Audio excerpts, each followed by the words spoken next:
복 많이 받으십시오. 네. 복 많이 받는 비결 아시죠?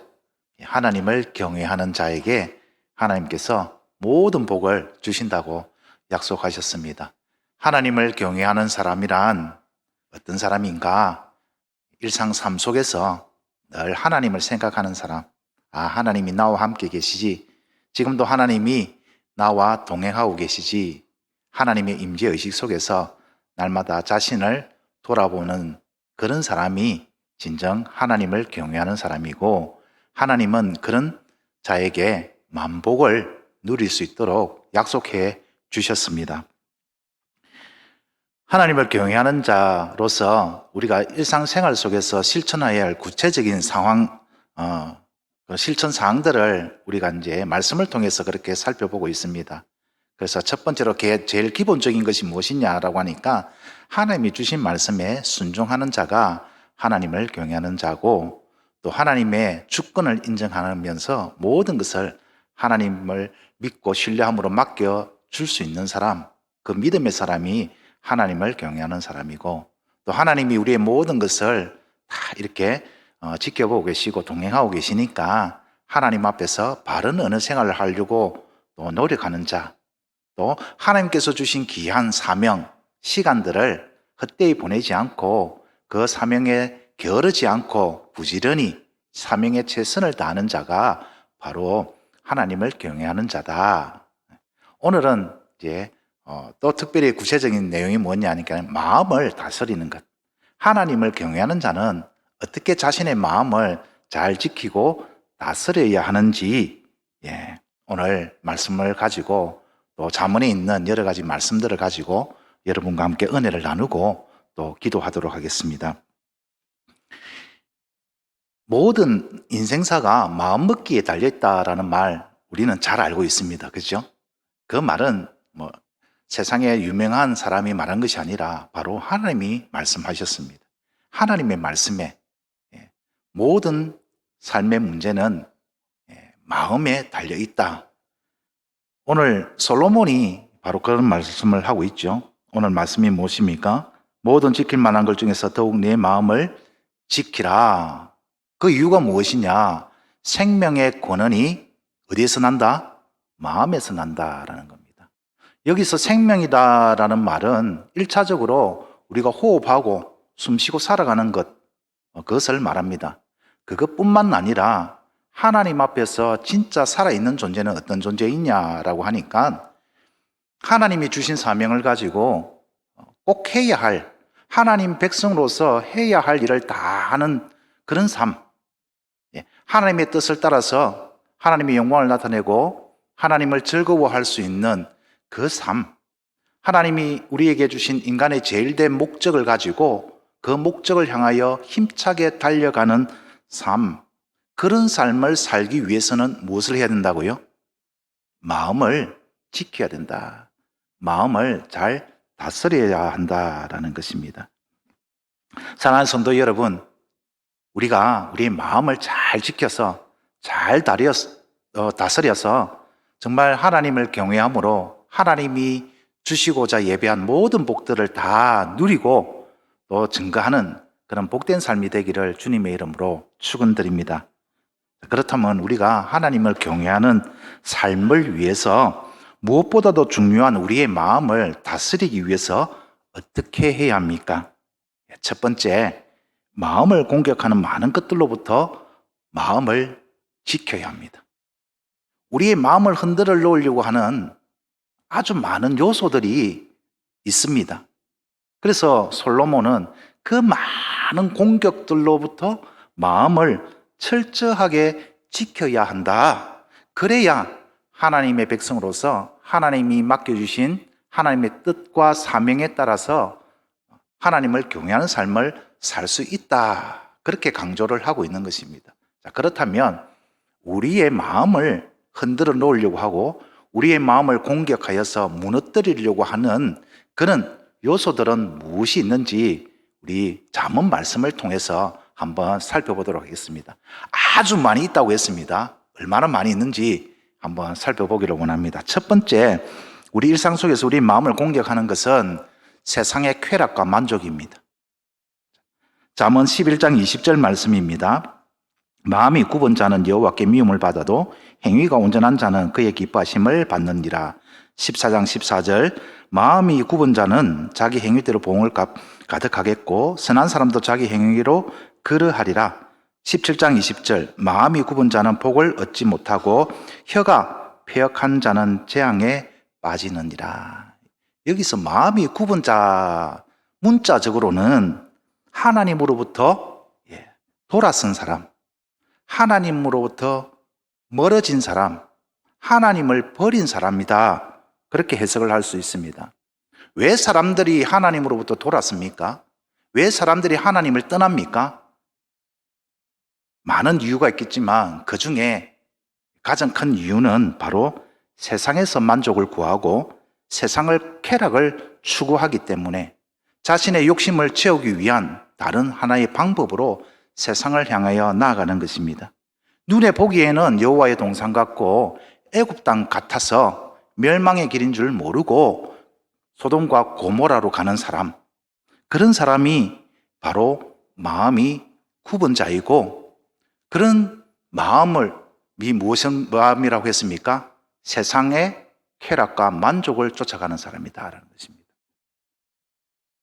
많은 사람들이 무엇을 목표로 삼고 살아가느냐, 소원이 무엇이냐라고 하니까 행복하게 잘 사는 것,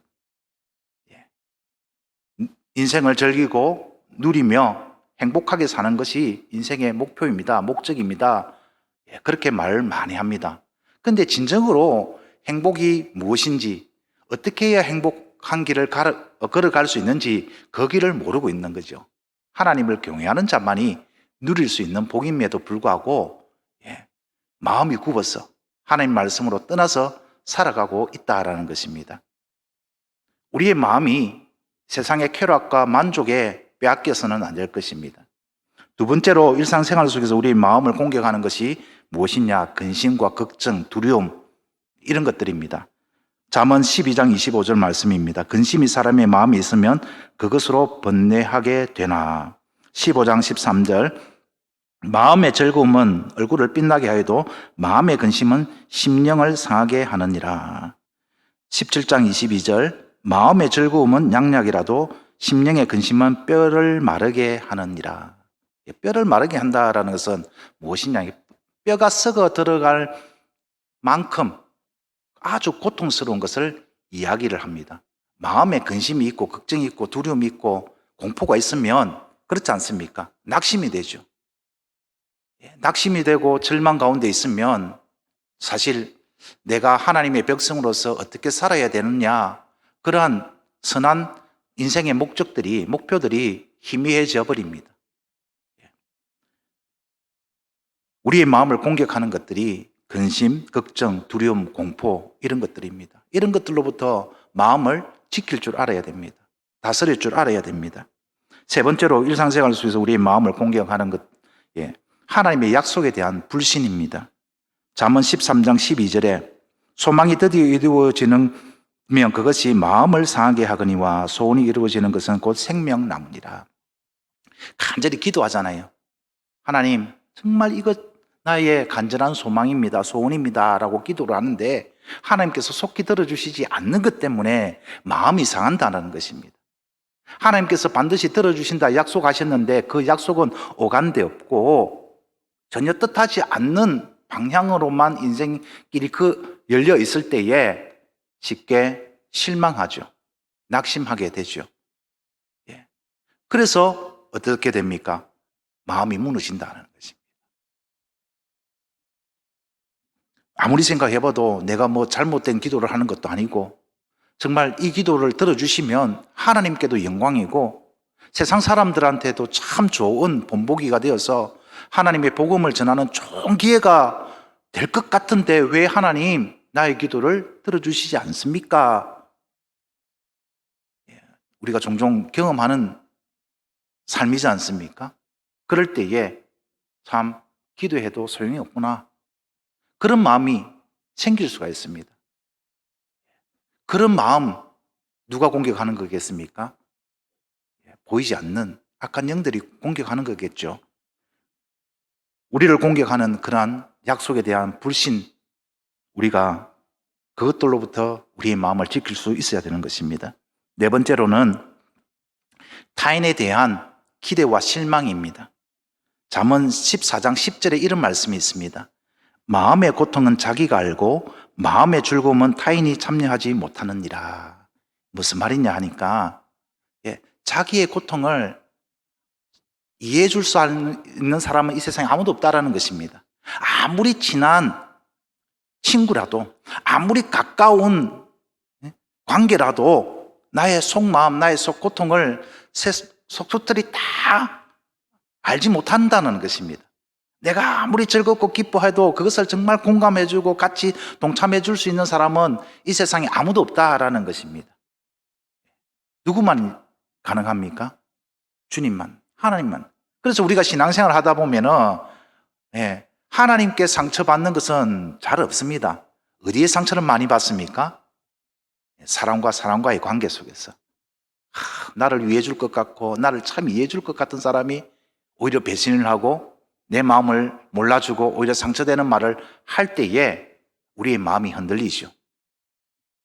우리의 마음에 상처가 되고 그것 때문에 오히려 실망을 하고 교회를 떠나는 사람들이 의외로 많습니다. 하나님을 경외하는 삶을 우리가 살기 위해서는 이런 순간에도 우리의 마음을 잘 지킬 줄 알아야 되는 것이죠. 다섯 번째는 무엇이냐? 바로 분노입니다. 잠언 14장 17절 노하기를 속해하는 자는 어리석은 일을 행하고 악한 계교를 꾀하는 자는 미움을 받느니라. 15장 18절 분을 쉽게 내는 자는 다툼을 일으켜도 노하기를 더디하는 자는 시비를 그치게 하느니라. 16장 32절 노하기를 더디하는 자는 용사보다 낫고 자기의 마음을 다스린 자는 성을 빼앗기는 자보다 나으니라. 19장 11절 노하기를 더디하는 것이 사람의 슬기요 허물을 용서하는 것이 자기의 영광이니라.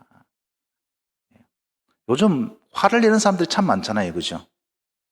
화 없는 사람이 없습니다. 분노하지 않는 사람이 없습니다. 우리는 정치인들을 보면서도 분노를 하죠. 그죠?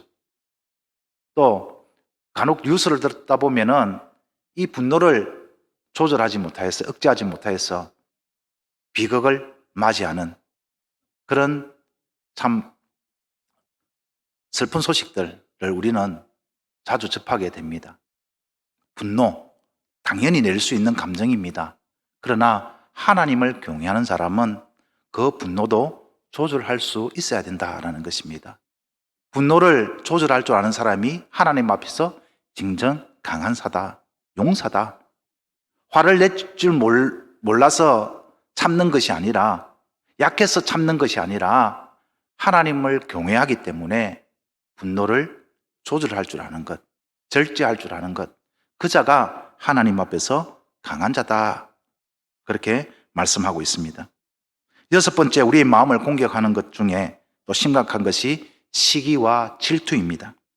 잠언 14장 30절 평온한 마음은 육신의 생명이나 시기는 뼈를 썩게 하느니라.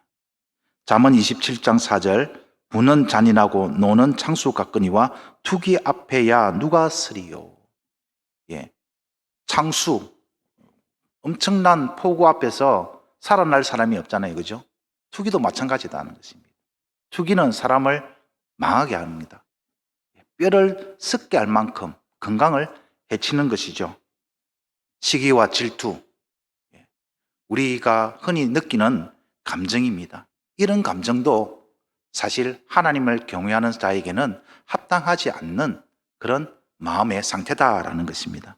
일곱 번째, 불신의 말입니다. 15장 4절 온유한 혀는 곧 생명나무이지만 패역한 혀는 마음을 상하게 하느니라. 여기서 패역한 말은 불신앙의 말, 믿음 없는 말, 하나님의 말씀을 거꾸로 뒤집어 하는 말. 대표적인 것이 무엇이 있겠습니까? 불평과 원망들, 이런 말들이겠죠. 이런 말들은 자신을 상하게 할 뿐만 아니라 듣는 사람들에게도 굉장한 영향력을 끼쳐서 듣는 이로 하여금 그 영혼을 상하게 한다라는 것입니다.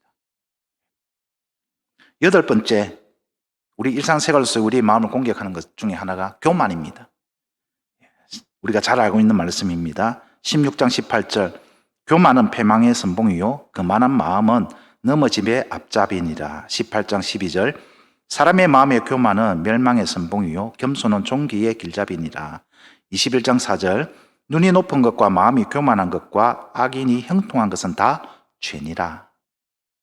하나님은 겸손한 자에게 은혜를 베푸시지만 교만한 자는 물리치시고 대적하신다. 그렇게 말씀하셨습니다. 교만한 것이 무엇일까요? 자신을 높이는 것입니다. 겸손하지 못한 것, 자신을 낮추지 못하는 것이 곧 교만입니다. 또한 하나님 앞에서 교만은 하나님 없이 살아보겠다라는 마음입니다.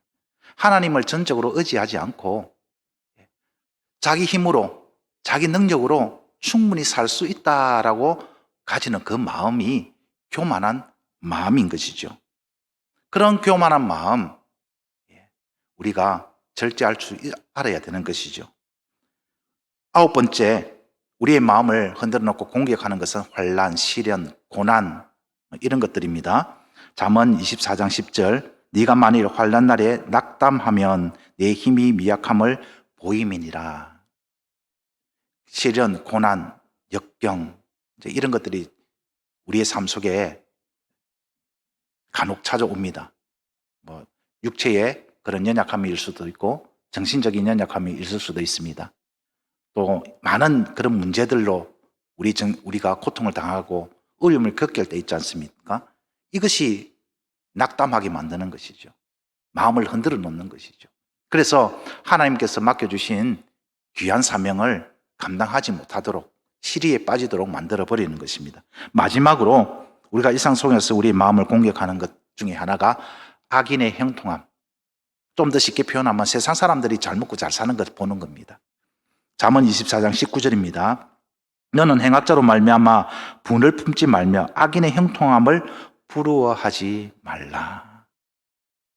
우리 이런 것 가지고 원망할 때가 있지 않습니까? 불평할 때가 있지 않습니까? 하나님, 어떻게 하나님을 잘 섬기고자 하는 우리는, 나에게는 하나님, 세상 사람들이 부러워할 만한 복을 부어주시지 않고 하나님을 모르고, 아니 하나님을 대적하는 저들에게는 어떻게 저런 복을 부어주십니까? 이런 내용의 원망을 할 수가 있습니다. 그것 때문에 마음이 상할 수가 있죠. 그런 마음이 들 때도 그 마음을 어떻게 하라고요? 지키고 잘 다스리라라는 것입니다. 정리를 해보면 우리 일상생활 속에서 우리의 마음을 공격하는 것들이 참 많습니다. 세상의 쾌락과 만족, 근심, 걱정, 두려움, 공포, 약속에 대한 불신, 타인에 대한 기대와 실망, 인간관계에서 오는 그런 상처들, 분노, 시기, 질투, 불신앙의 말, 교만, 환난, 시련, 고난, 악인의 형통함, 이런 많은 것들이 우리의 마음을 공격하려고 호시탐탐 기회를 노리고 있습니다. 사랑하는 성도 여러분, 이런 것들로부터 우리의 마음을 철저히 지키고 다스려서 우리의 삶이 여호와 하나님을 경외하는 삶이 되고 하나님께서 약속하신 진짜 복을 받고 누리는 세상에서 가장 행복한 하나님의 백성이 되기를 주님의 이름으로 축원드립니다. 자, 그렇다면 이런 공격들로부터 우리가 어떻게 마음을 잘 지킬 수 있을까요? 오늘 본문의 말씀 중에 지킬 만한 모든 것들로부터 지키라, 이 말의 의미 중에 다른 의미는 무엇이냐 하니까 모든 수단을 동원하여 마음을 지키라라는 것입니다. 마음이 힘들고 어렵고 괴로울 때 있잖아요. 또 자기 스스로의 그런 탐심, 욕심 그렇게 빠질 때가 있잖아요. 이런 마음을 우리가 어떻게 다스릴 수 있을까? 어떻게 지킬 수 있을까? 솔로몬은 할 수 있는 모든 방법을 다 동원해봐라는 것입니다. 그래서 제가 물어봤습니다. 우리 교육자들이 이제 열심히 말씀도 준비하고 그렇게 하지만 또 일상적인 이야기를 나눌 때가 있거든요. 그래서 제가 김 목사님하고 황 목사님한테 우리 마음이 힘들고 괴로울 때 어떻게 하면 잘 지키고 다스릴 수 있습니까? 라고 하니까 한 분은 쉬어야 됩니다. 푹 쉬면 주님이 주시는 심 속에서 회복이 있습니다. 라고 했고 또 다른 한 분은 아주 기가 막히는 대답을 하더라고요. 오은영 박사님을 찾아가면 됩니다. 예. 좋은 방법입니다. 예. 정말 모든 방법을 다 동원해서 내 마음을 지킬 수 있다면, 정말 악한 방법이 아니라면 다 동원하라고 합니다. 예. 제가 여러분한테 소개시켜 드리고 싶은 방법이 있습니다.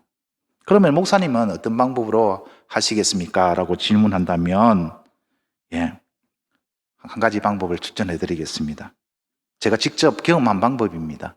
근데 사실 제가 스스로 알아서 경험한 것이 아니라 이분이 추천해 주셔서, 예, 깨달아 알았고 경험해서 여러분한테도, 예, 소개하고 싶은 방법입니다. 이분이 누구냐? 우리가 요즘 묵상하고 있는 바로 다윗입니다. 예, 다윗이 가르쳐 주신 방법인데, 시편 19편 7절에서 10절 말씀입니다.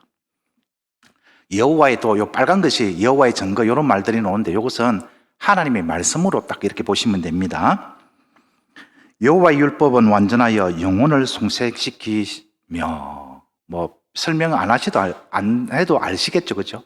내 영혼을 송색시키신다, 새롭게 한다는 겁니다.